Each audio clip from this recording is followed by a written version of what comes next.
So I'm just getting it ready for the YouTube. Okay. You bet, we're live.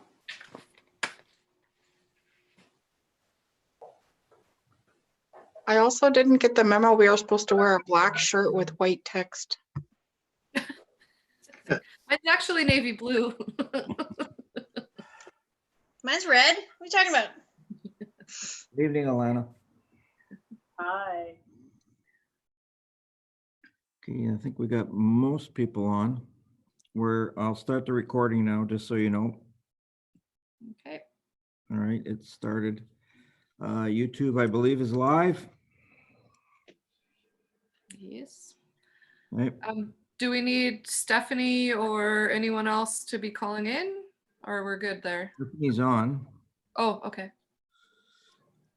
So I've got, I'll just go through it. I've got through the list, Clarence, Natasha, Steve, Des, Gary, Ray from council, and then staff is Cindy, Jackie, Lise, Stephanie, and myself. Paul is on his way. Okay.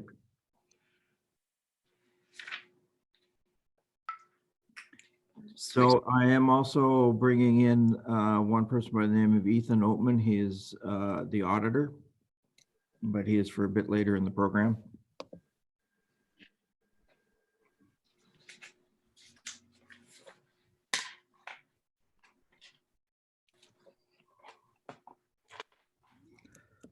I believe, and Alana is on the line, so Okay.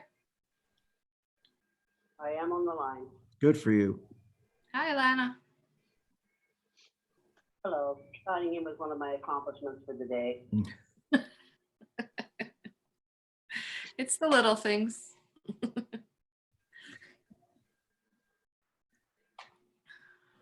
All right, shall we get going, or do you want to give Paul another minute? What do you? Paul just messaged that he's been trying to get into the one that was sent for Wednesday, so just give him maybe a minute Oh. because he just needs to go to the other link. Okay.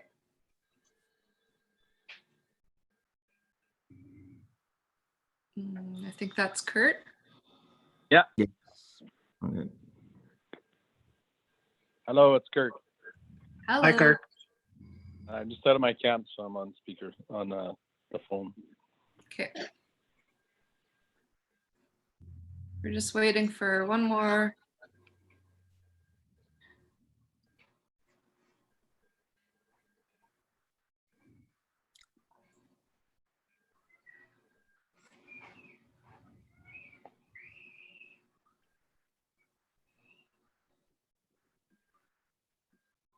I don't know if you guys can hear that, but there are children screaming outside of my house. I have a dog barking.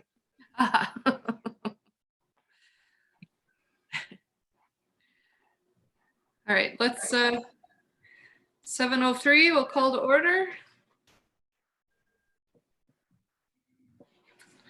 We do have an addition to the agenda, item 11.3, which will be a proclamation for National Day of Mourning.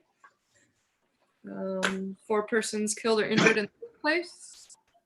Were there any other additions or changes to the agenda? Seeing none, hearing none. On to oh. No, I believe we added the protective services. Oh, 10.6.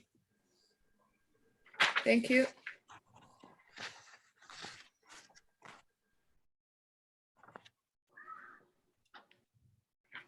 Okay. So on to item 3, declaration of conflict of interest or pecuniary interest. Seeing none. All Paul right. has just joined the meeting. I believe we Okay. added the protective services. Oops. 10.6. Thank you. No. I've started the feedback loop. Hi, Paul. All right, we're just starting item 4, delegations, presentations, or petitions. We will have Mr. Ethan Oatman, but that will be in our in-camera session. I don't believe we had any submissions, Grant? Not that I'm aware of. Okay. Item 5, public question period. Were there any submissions there? I didn't receive any. Okay, thank you. So on to item 6, adoption of the minutes of the April 15th, 2020 council meeting. Just to note, these minutes have been updated to show the change of deputy mayor. Is there any further comments or questions on those minutes? Just a question. What I had raised under council concerns regarding, I guess, social distancing and so on with the street people. A question for Alana more than anything. How is the shelter working out?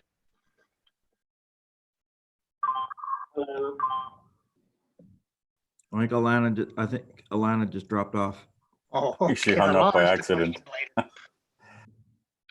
I'll ask that question later on then. Okay, thank you. You want to just pause and let her get back on the call then? No, it's okay. Just continue. Okay. I can bring it up in concerns and ask her then. Okay, sounds good. So we'll move on to action items. Were there any questions or comments on the items? Most of the dates have been changed. Councillor Barlock? Thank you. Just a comment, we had asked in the last meeting about an update on the Peggy Curtis Field and the soccer field replacement. And I see here that infrastructure has indicated they are planning to do the construction this year. So I'm glad to see it. Thank you for getting an update on that. Grant, did you have anything further to add there?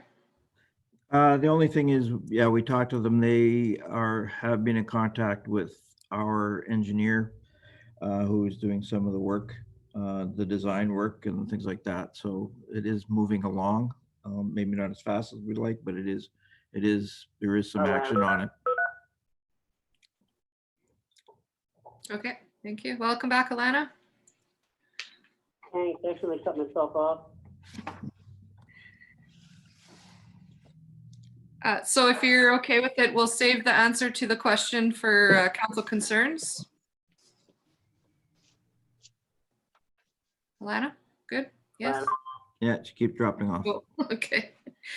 So we'll move on to new business. Item 8.1 is the 2019 audited financial statements. This is the item that we'll be going in camera for this evening. And then after review by council, hope to make it public on Wednesday and pass it then. So we'll move on to 8.2, the part-time casual and seasonal employee directive policy. There was a question at the last meeting on item 8.4 to do with criminal offenses. In the document, there was some answers there, but SAO Hood, did you want to answer as well here? No, we just revised the wording so it matches what's in the we just revised the wording so it matches what's in the employee directive, so they're now identical. We took out the wording that was questioned last meeting. So we just fixed that up. So just for Alana's sake, she's back on again. This was a question that she had asked. Right. So on the casual and part-time casual and seasonal employee directive policy, item 8.4 has been cleaned up so that it matches with the personnel directive. Correct. Thank you. So if there's nothing further, seeing none, we'll move to 9.1, the bylaws, the transportation of dangerous goods bylaw for third and final reading. Were there any questions or comments on this item? Seeing none. We'll move on to department head reports. 10.1, the SAO report. Any questions or comments here? Okay, no. On to 10.2, the planning and development report.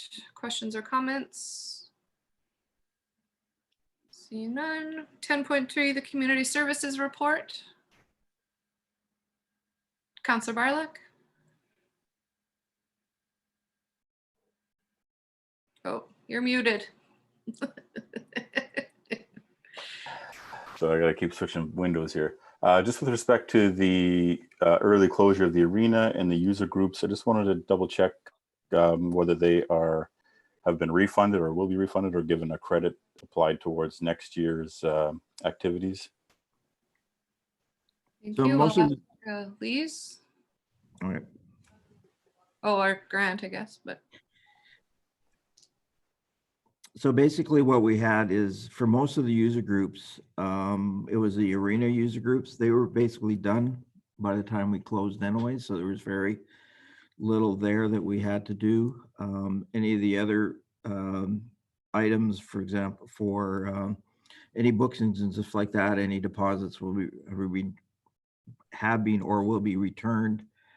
And we're already set up for the extension of gym memberships and stuff like that. Depending on how long we're closed, we'll just extend them and we're ready to go on that. anything further there?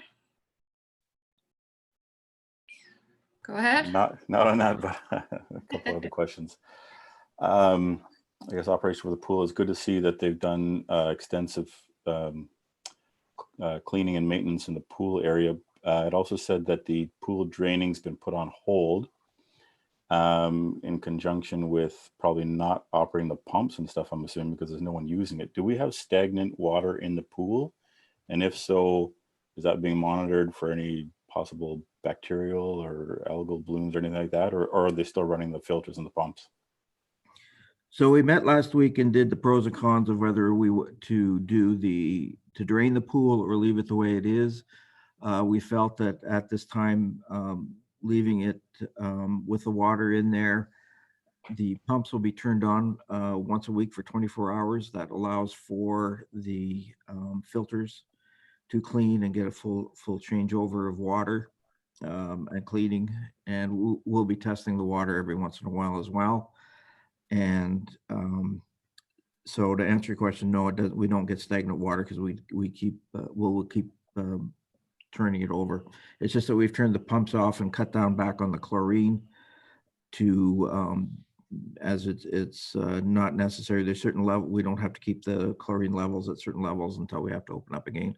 And of course, at that point in time, the environmental health officer will come in and inspect it, make sure that we're good to go. Okay, so the chlorine levels are still being monitored and being adjusted as necessary. So that was the main thing. I knew it would evaporate off over time. So that'll help to keep it clean. Yep. Thank you. Okay, anything further on the community services report?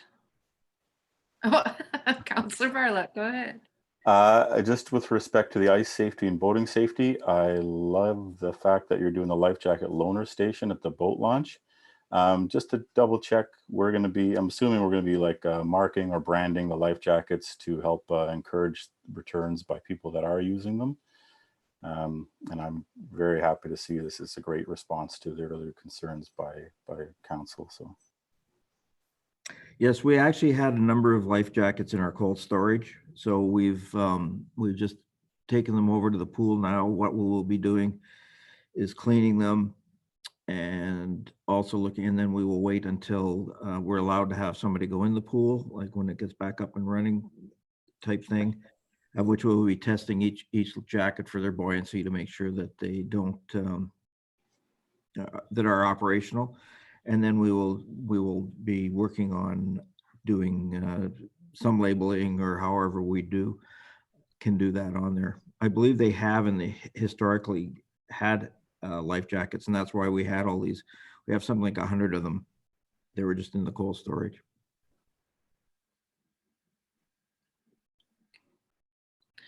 Anything further?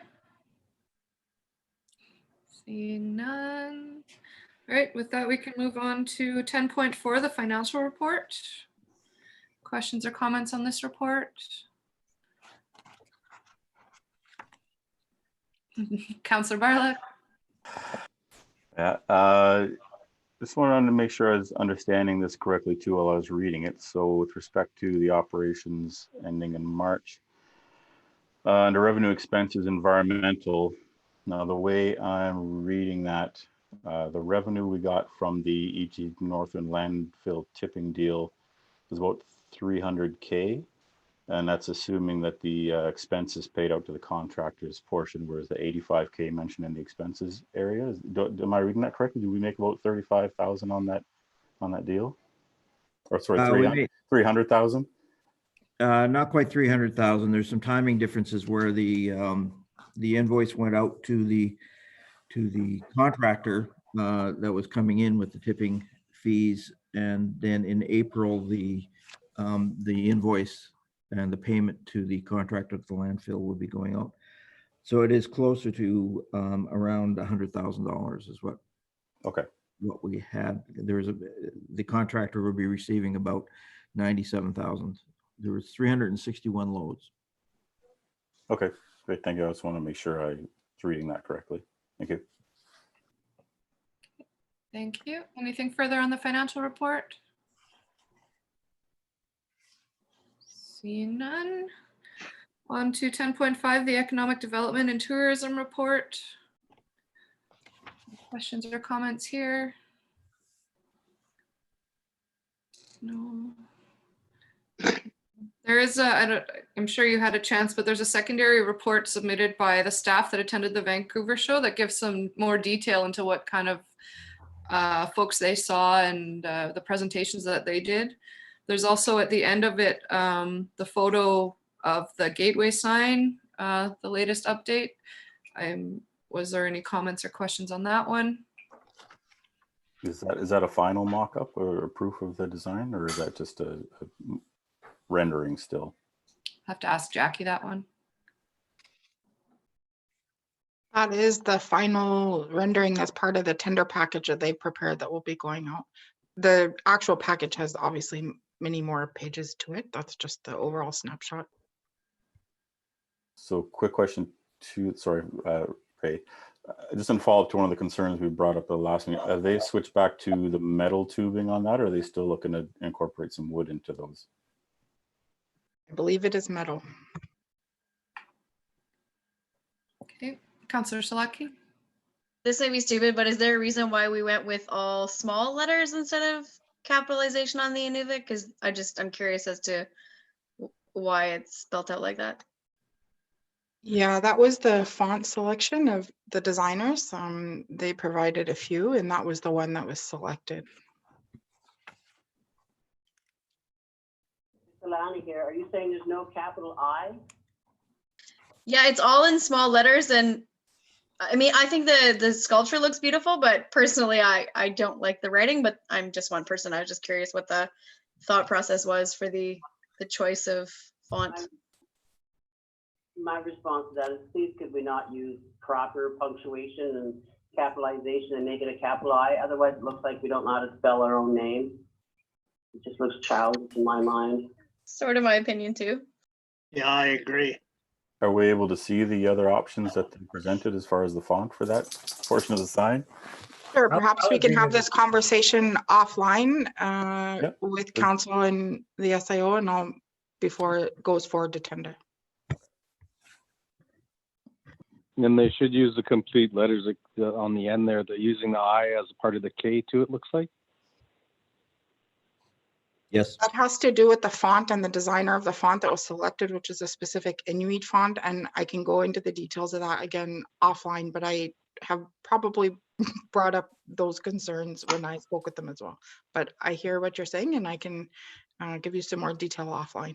Sure, that sounds great, Jackie. Thank you. Thank you. Sorry, just one last quick question too while I'm thinking about it. The wood on the base of the sign, that is one of the local woods we have, like a white spruce or something like that. Do they know? Is that specified? It's actually not wood. It is a metal. Again, on the actual document, which I will provide to you, you'll see all the different materials that they indicated, and there's also some rationale as to why they were selected. And many of that happened after several conversations with our planning and development officer. But hi, Steve's kids. But I can provide you that, but it is a metal. It's not wood at the bottom. Okay, but made up to look like wood, or is that just the way the picture then? Yeah, it's again, you're right. It's hard in that rendering, and if that's all you're seeing, then it's hard to sort of take all there is to do with that sign. But it's aged metal.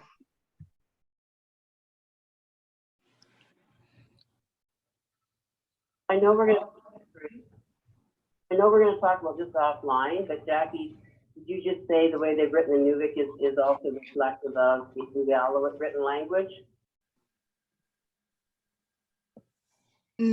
No, the font designer, it's based on a base of an Inuit font, but not Inuvialuit language. Oh, Okay, it's I think based on the syllabic font based for. on- Yeah, but I don't think it's appropriate we base font on one cultural group in the area and not the other. This leaves the Gwich'in out entirely.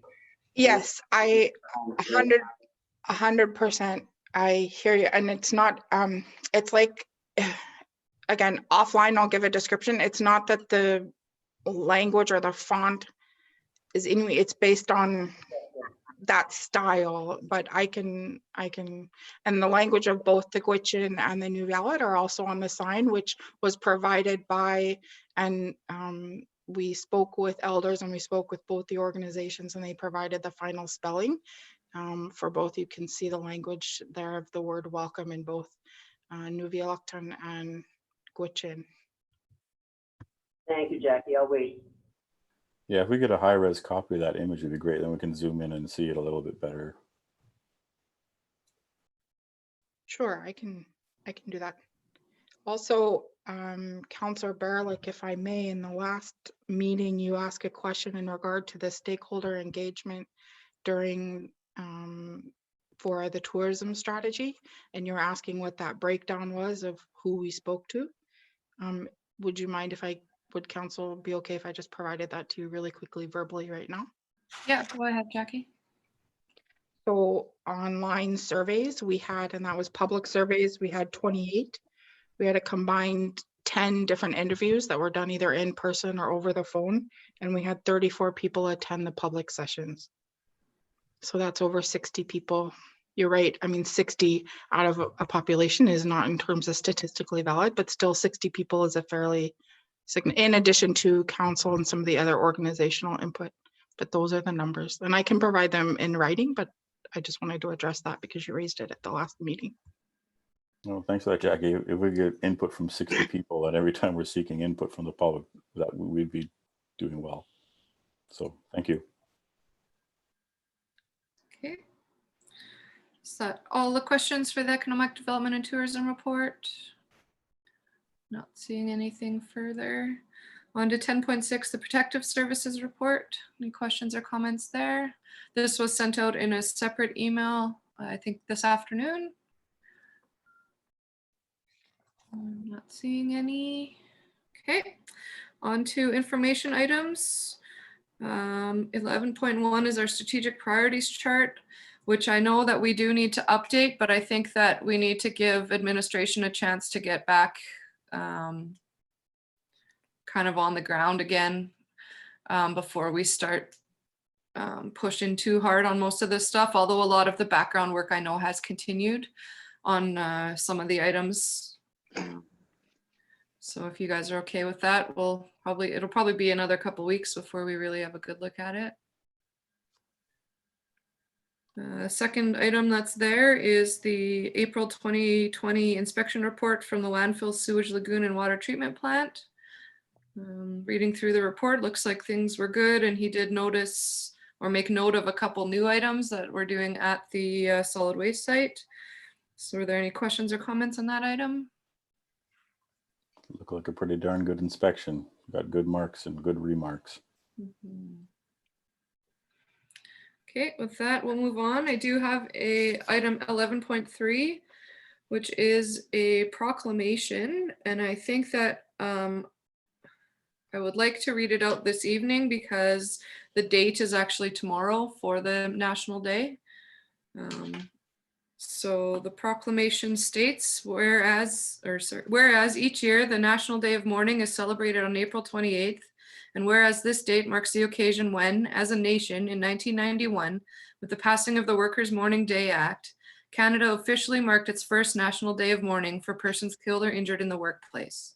And whereas each year Canada recognizes the National Day of Mourning as a day for employers and employees to remember those who have died, as well as those who have been injured or stricken by illness on the job. Be it resolved that during this year's National Day of Mourning and throughout the year, by way of this proclamation, the town of Inuvik will continue its commitment to recognize, support, and promote worker safety. Yay, I so proclaim. And are there any ideas as to how to do that? How to support worker safety? Yeah, anything we should be doing tomorrow that we can be promoting this online or in our workplaces or something special in regards to this? I reached out to WSCC to see if there was a template or something happening that we could follow. They sent me back just a poster acknowledging the date. I did have a brief conversation with Mackenzie from CBC, and she mentioned that there might be a moment of silence at noon, but I've not seen that advertised anywhere. So if I can find that tonight, I'll be sure to share it on social media.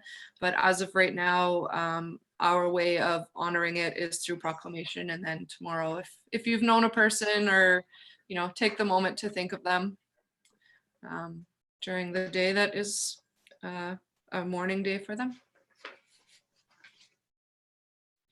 All right, so on to council concerns. I asked SAO Hood if he would give a brief update on the COVID situation for Inuvik under this item.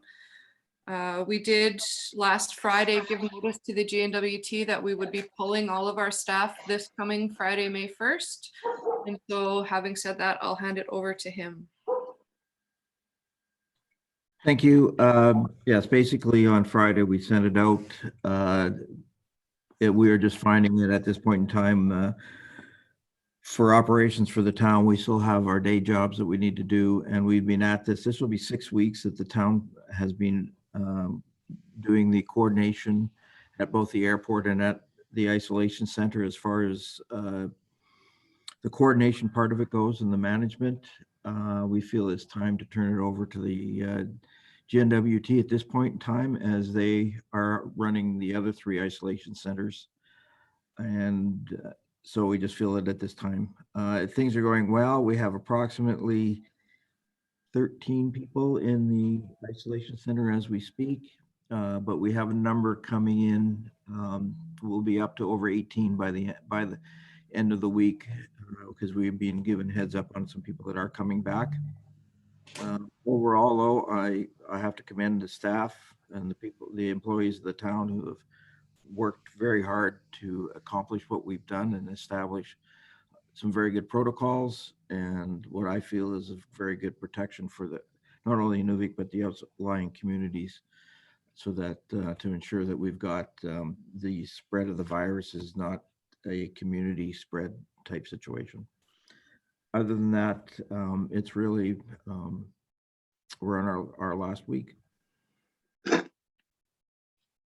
Okay, thank you, Grant. Are there any questions there? Yeah. Okay, and, oh, go ahead, Alana. What is the process for turning it over to the government? Has that been laid out in a step-by-step process? The process is we notified them last Friday in a letter. We've notified all the contractors that as well, that effective Friday, that we'll have to renegotiate with the GNWT. I was expecting a call today, but due to other things, we kind of missed. So tomorrow morning I have a call with the GNWT, and I believe that'll be the turnover of it. There really isn't that much that they have to do, since they've been making up most of the rules anyways for us. Thank you. Okay, thanks. So let's move on then maybe to Clarence's question from earlier about where we're at for the warming shelter, street people, social distancing, etc., which I believe Alana was going to provide an update perhaps. Actually, my update is I can't provide you with an update. You're gonna have to talk to Safety Christie, Health and Social Services. It didn't realize the media was on last time. So it ended up in a news story, and I was reminded I didn't have ministerial approval to comment on it. So Safety Christie at the hospital. Okay, I'll leave that one alone then, Alana. I did have another, not really a concern, but I want to thank Jonathan Michelle for the work he's done with caremongering in Inuvik. A great group of volunteers from what I can say. There's a number of other organizations in town, like the 2 food banks, both the GTC and IRC for looking after the members, and many others. They've all stepped forward.